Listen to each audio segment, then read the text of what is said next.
to occur. This healing is not merely for the victim. In some ways, the victimizers have also been traumatized.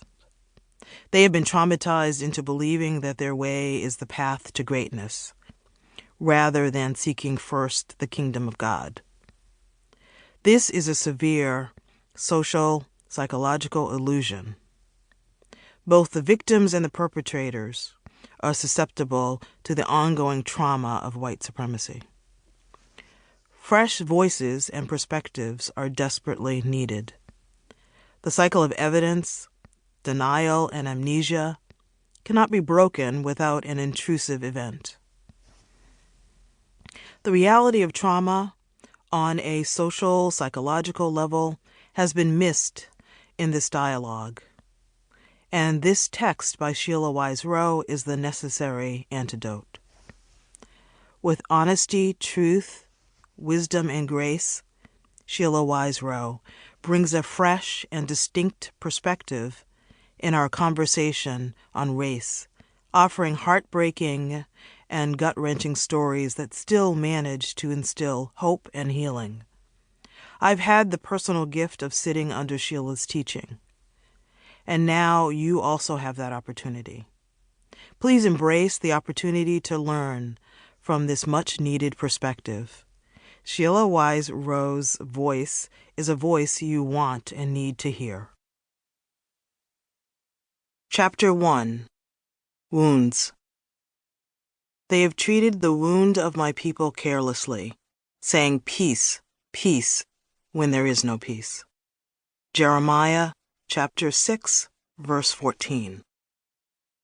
We are tired of having our checks cut off without warning or investigation because of malicious gossip and lying officials. We are tired of hostile social workers and supervisors.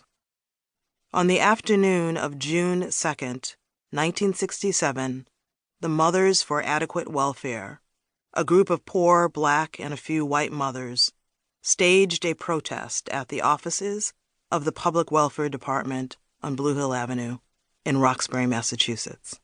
Hastily handwritten flyers were taped to telephone poles and shop windows, inviting the community to join in the protest.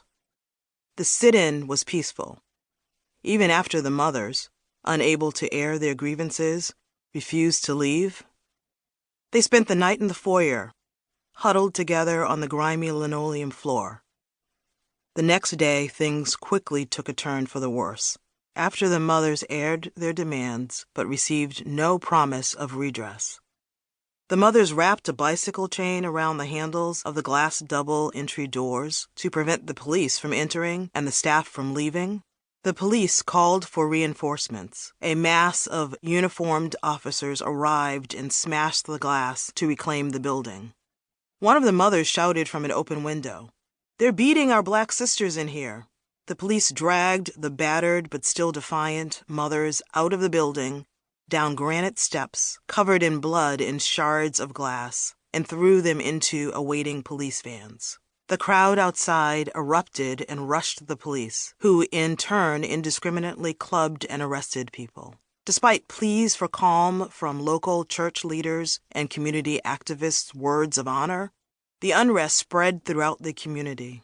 A riot ensued across 10 blocks of Blue Hill Avenue. For several decades, Southern black folks carrying suitcases full of prized possessions fled poverty and threats of lynching to pursue the elusive dream of a better life in western and northern cities like Boston.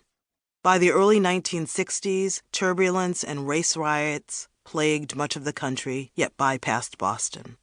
The city had a self-congratulatory air because its predominantly African-American community of Roxbury exercised restraint while other cities burned. Everything changed on that humid day in June. I was 7 years old at the time. That night in my aunt and uncle's apartment, I watched the nightly news report, bearing witness to mothers treated like chattel and an agitated crowd cursing and hurling rocks at the police. The reporter said the violence would likely carry on throughout the night.